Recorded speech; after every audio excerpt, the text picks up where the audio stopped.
Welcome to Pressing Matters, where we explore how juicing, health, fitness, diet, and exercise can all find a place in your busy life.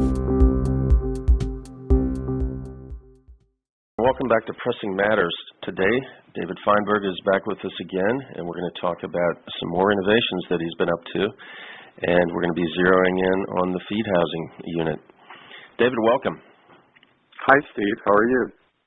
I'm very good. We're about a foot and a half of snow here on the East Coast so far, so getting interesting, but it's a good day to stay inside and juice, right? Exactly. So let's talk. Let's jump in. You have been up to a lot. I know you just got back from the factory again as well, so tell us what you've been up to. I just returned from qualifying the juicers at the factory. We have our first production is going on, and our senior engineer was over for the first portion of production to make sure the line was properly set up and all of the torque specifications and QC procedures were in place. And then I went for the latter half of production to just make sure the ones coming off the line are juicing the way they're supposed to. So we were doing wet tests and just, final wrap-up on everything. And since then, all the juicers are shipped, and we are awaiting receipt of them in our warehouse. The good news is that the juicers that shipped once again exceed my hopes and expectations. They're better than I imagined. As you know, the design process started with some prototypes, then we did a short production run leading into a full production run. And I have to say that the difference between the short production run and the full production run was almost as great as the difference between a sample and the short production run. We made a lot of huge, important changes that might fall more into the finishing touch category, but were really quite amazing changes to the machine. That's exciting, David. And in particular, today we're going to talk about the feed housing area because that is obviously one of the critical components of what makes this juicer so special. Let's talk about some of the improvements that you found that needed to be made and how you went about making them. All right. Well, the feed housing underwent a casting revision, which we implemented in order to actually solve a polishing problem and a complication problem. So the feed housing previously had a distinct in-feed and a distinct out-feed in front of the bell-shaped mounting plate. And what we did between the first production run and full production was we integrated the in-feed and the out-feed with the bell-shaped mounting plate, which actually removed a tremendous number of surfaces, streamlined the design, actually, to my eye, changed the look of the housing tremendously. The function of the housing remains unchanged. It's the same housing that we designed and settled on at the last design data point. But we did do a major cosmetic change to the housing. We've never really talked about the offset feed housing, so why don't we do that? Yes. All right. Okay, so the feed housing is the heart and soul of the pure juicer. It's where the pulp is ground into or triturated, if you are a follower of Norman Walker, and the ground pulp is the core of what makes the juice. And there are several unique things about the pure juicer feed housing system. I'll start with the twist and lock mounting system. As you know, we eliminated the need to turn screws to mount the housing. The housing is more along the lines of a espresso machine where you twist and lock the housing. There's a secondary safety so that it cannot untwist, but the beauty of the housing is that you can put it on with one hand, turn it, and it locks in place. So David, I have to tell you, I do a lot of video work with a DSLR camera, And anyone who owns like a good Nikon or Canon, when you change lenses, and it's so much like that, and it's such a satisfying action to hear it go click and hear it lock in, and you know it's all the way there and it's perfect. Very precise feeling to that. We were really inspired by cameras and as I said, espresso machines. But yeah, it really started with a camera, because a camera has a twist and lock. And the question was, how do you convert that fussy SLR mount, into a really rock solid, simple mount on a juicer that's easy to clean and food compliant to the various regulatory standards.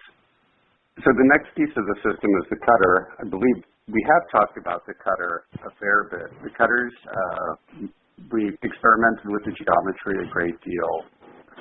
What we found was that the way the cutter interacts with the feed housing is really critical. The amount of offset that the feed housing has, when I say offset, what I mean is if you think of a standard housing as having the in-feed center directly over the cutter, that would be a non-offset or linear housing. And as you move the cutter to the right, you're setting the degree of offset. And what we found was that there was an ideal amount of offset. And this was really discovered through trial and error. I had various people, tell me I should be able to computer model it, and I explained, if we were NASA and had millions of dollars, we could figure out how to computer model it, but let's just weld up a few samples and see how they work. And that's exactly what we did. So we experimented, and we found that the degree that you offset it regulates the grind, and it also regulates how much load you're putting on the motor. And it also, most importantly, it eliminates or virtually eliminates kickback. So that was the first piece of it. And then the next piece of it was building a cutter that functioned in the housing, the engineers would say, optimizing the cutter design. And we experimented with different tooth counts. We experimented with the rake and angle of the tooth. We experimented with the depth of the gullet on the tooth. And then we also experimented with the mounting system from the shaft to the cutter. So there was quite a bit of engineering that took place in this area. We ultimately settled on using a stainless steel that is used in kitchen knives called Rockwell 440. And it can be hardened so that the cutter will remain sharp. In my opinion, the cutter should remain sharp for several years. Your mileage may vary depending on whether you are a juice bar or a home user, but I would say the average home user should be able to have the cutter for 2 to 3 years with little degradation in the cutting edge, unless they try to grind spoons, knives, gravel that comes at the bottom of leafy vegetables. Under normal circumstances, it should simply remain sharp. So that was the cutter. Then we should mention also it's knife-grade stainless, right? Yes, there's sexier knife-grade steels, but we're not making the ultimate kitchen knife. We're making something to reliably cut vegetables in a grinder, which is a slightly different purpose. Rockwell 440 is a very good material and a far better material than the mild 304 stainless that has been previously used. 304 stainless cannot be hardened. So since it cannot be hardened, the edge does not last on it. We are heat treated to a Rockwell number called Rockwell 40. Mild stainless steel is naturally hard to somewhere between Rockwell 12 and Rockwell 16. It's pretty soft stuff. Okay. So then the next piece was the mounting system. We wanted a simple cutting system where it would slip on, positively attach. But the most important thing to me was that the fit between the cutter and the shaft be quite precise. In many of the juicers that I've reviewed, the fit is not particularly tight, and you get resonant vibration coming from the cutter. And I wanted to eliminate this resonant vibration by having a more precise fit. And we've achieved that. Yes, it'll eliminate any possible vibration. So from the cutter, there will be no resonant vibration, and it will help reduce the overall sound level of the machine. So we move on to the grid system and the grid trays. And the grid tray, on the pure juicer, we've re-envisioned the grid system, and our grids are measured in millimeters, so all the holes, the perforations are metric, and we basically run from 2 to 10 millimeters. We go 2.5, 3, 4, 5, 6, 7, and 10 millimeters. And I divide the 7 grids really into 2 groups. We have the juicing group, which is the 5, 6, 7, 10, and then we have the nut butter coffee group, which is the 2.5, 3, 4.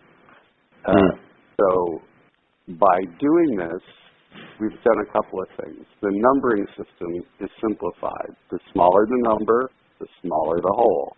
The bigger the number, the bigger the hole. The number of the grid matches the hole size in millimeters.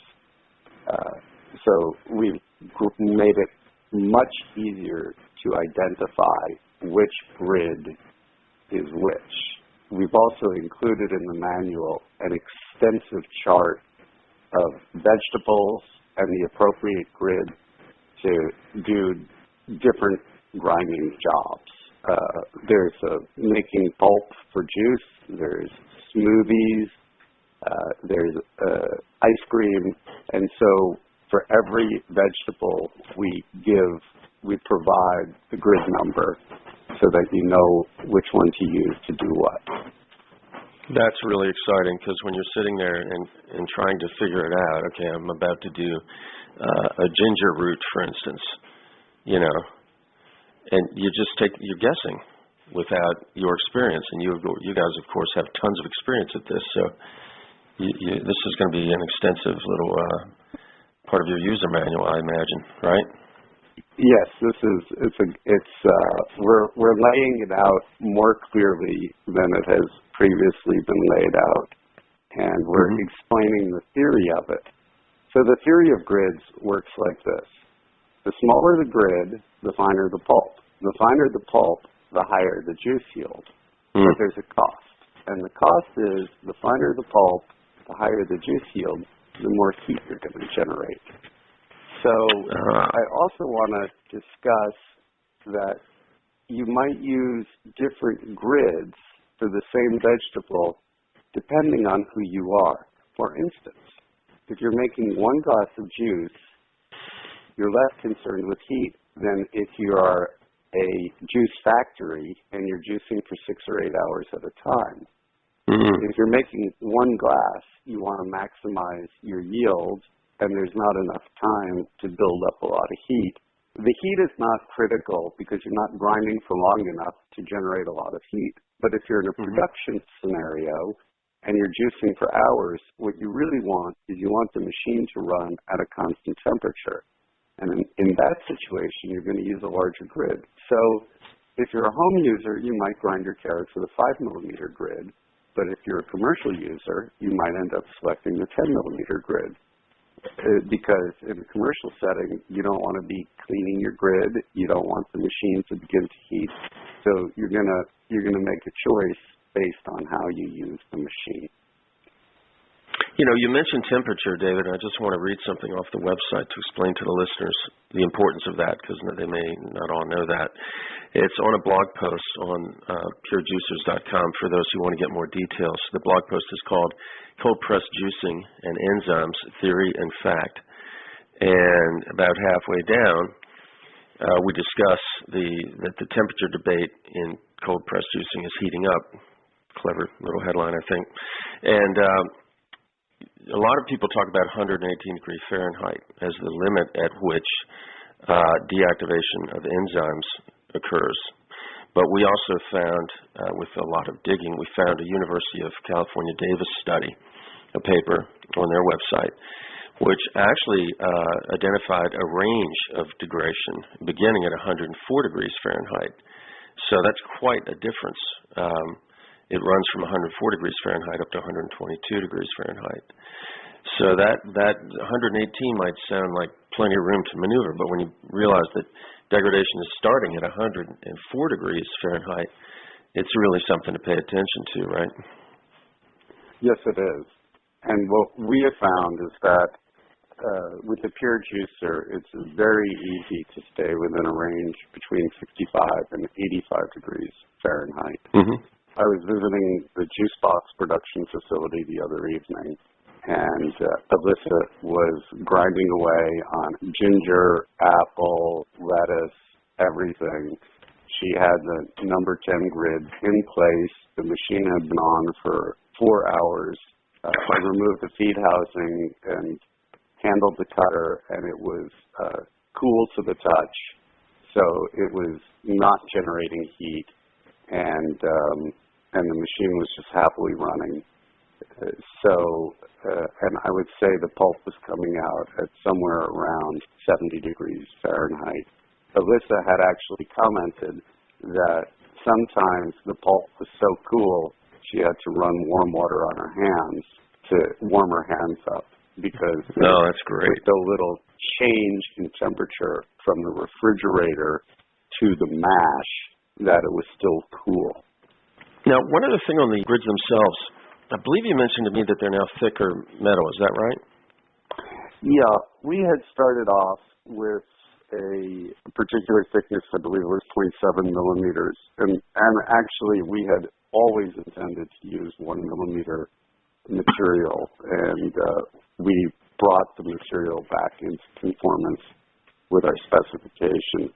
But let's talk about the grids for a moment. The grids are 1 millimeter thick. They're polished 304 stainless steel, and the best part, there's two best parts about them. One best part is that the holes individually into each grid, and what this means is that we no longer are cutting our grids out of perforated metal sheet. Since we're making each grid individually, we are able to center all the holes within the perimeter, so there is no more sharp, staggered edge on the edge of the grid on the edge of the grids. All the holes are within the perimeter of the grid, so there are no more sharp edges to cut yourself on. That's one enormous benefit of the grid. Yeah. I want to point out, too, to the listeners that if you haven't cold pressed juice before and seen some of the other options out there, you literally can cut your fingers up doing it. And if you think about the process of that, it's David, you're an extremely, and I know you, so I'm very confident saying this, you're an extremely thoughtful person towards the people who are going to be using your product, and just in general to everyone who meets you. And I just take that as such a nice thing to do, because the only way I can think that other companies are doing theirs is they drill a ton of holes in a giant sheet of metal, and then they slice them, and that leaves exposed parts of that circle, which are quite sharp, and you're cutting your fingers up. In yours, there's going to be no problem whatsoever. So I just think that's a wonderful improvement. You know, this has actually been one of the joys of this process, is that we've been able to do so many things large and really small. Like, that's a really small but thoughtful detail that makes a big difference to the end user. Mm-hmm. Another small but thoughtful detail is on the grid tray, we added 2 retention tabs at the very back of the grid tray. So when you put the grid in the tray now, it's captured. And what this means to the end user is that when the grid is removed, the grid tray and the grid reliably come out together. In the old days, sometimes the grid would get left in the housing, and you had to fish it out. Because it had a lot of pulp left on it, and it kind of got stuck. Yeah, that's true. Exactly. If there was a lot of fibrous material, it could hang up on the housing, and you pull the grid tray out, and then the grid didn't come out.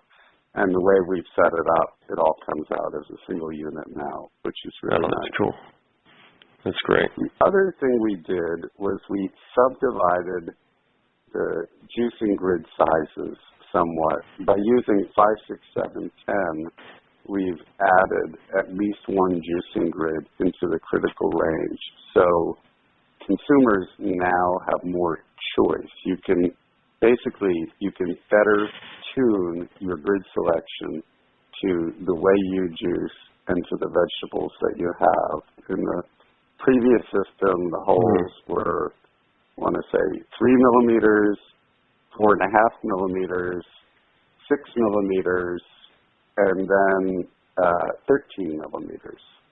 So a very odd group of numbers. And so we are now 5, 6, 7, 10. So we've tightened the range up, and at the same time that we've tightened the range up, we've also subdivided the range into more increments. So this will really help finding the ideal. Oh, that's cool. What I will say as a preview is the design of the new pusher is more efficient, and it's more efficient in 2 critical ways. It uses up every bit of vegetable in the housing, and it lowers the heat of the mash, and it lowers the heat of the machine. So it's very interesting what it does. So we can talk more about that in the next radio show. That can be our preview. So just in review, so we have the flared feed housing, which is the heart and soul of the machine, and from top to bottom, you start with virtually no kickback.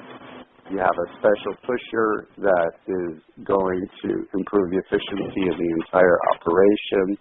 The pusher centers the food onto the cutter. The cutter is unusually sharp and a very special piece of stainless steel. You will get a finer mash with the same size grid than in comparable systems.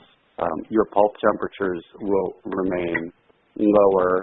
You've got an increased number of grids in the juicing spectrum so that you have better control over the spectrum from heat to yield.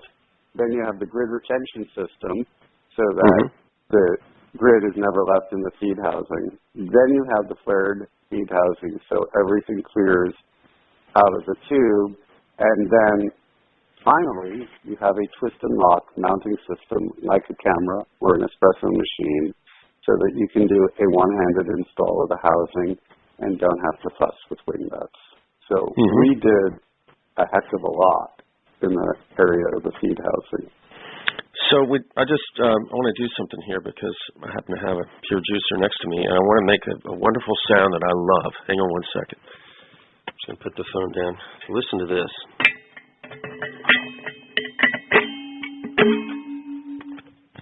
That's the click lock mechanism. I love it. Yeah. Nice and solid. Well, at any rate, that's great, David. Lots of big improvements. That is patent pending, so, more on that later, Well, this is terrific, and all of these changes are, of course, aimed at making sure that people who want to get and stay healthy get the very best juice they can extract from their produce in the very most efficient way possible. It sounds like you're getting closer. Yeah, we are really committed to that. We really believe that it's our job to ultimately to lower the cost of the best juice so that everybody can afford to drink the best juice. And this is our first step in that process to get there. So the more is yet to come. And with that, David, I think we can wind it up. It's a great show.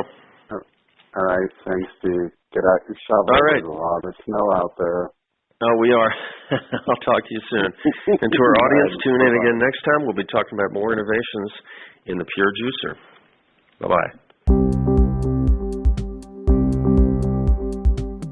Pressing Matters is a production of the Pure Juicer Company. Learn more at purejuicers.com.